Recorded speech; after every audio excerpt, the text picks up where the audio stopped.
Hi, I'm Eric Werner, And I'm Christina Werner. and we're leading the Going Deeper discussions through our sermon series over facing our challenges. And in this sermon this week, we discussed two women in Exodus that did something that would be considered quite frightening, in that they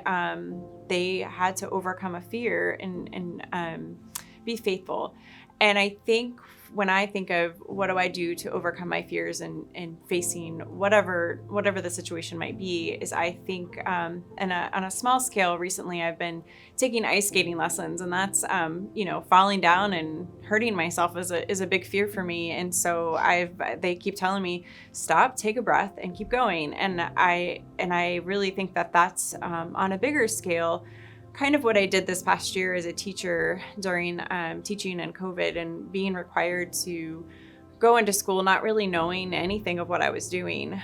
even though I'm a experienced teacher, but everything was new, and how I was having to deliver instruction was completely different. And I think a lot of times I had to trust that God would provide what I needed, even when I didn't feel that I was prepared for the day or prepared for the new technology that I was being asked to use, and really making sure I took that deep breath and centered myself and allowed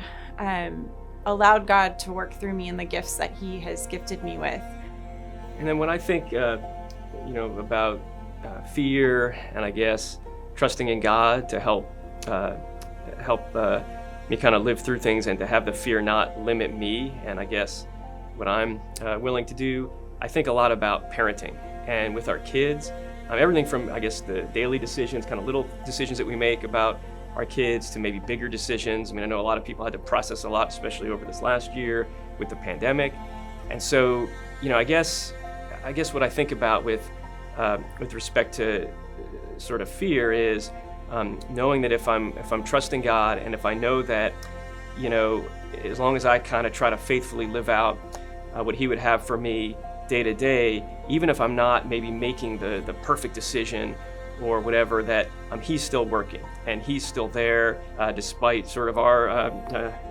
being inadequate and not always maybe doing the best thing. And so, and that hits home, especially with respect to parenting, because we worry a lot about are we doing the right thing for our kids, and saying the right thing and modeling the right behaviors and whatnot. And so we do our part, but I also know that God is there, and that despite us maybe goofing it up sometimes, that He is there and He's faithful, and that we can trust, knowing that God is going to bring about what He wants for our lives. It reminds me a little bit of C.S. Lewis's one of his books. I don't know if it's The Voyage of the Dawn Treader, where the four children are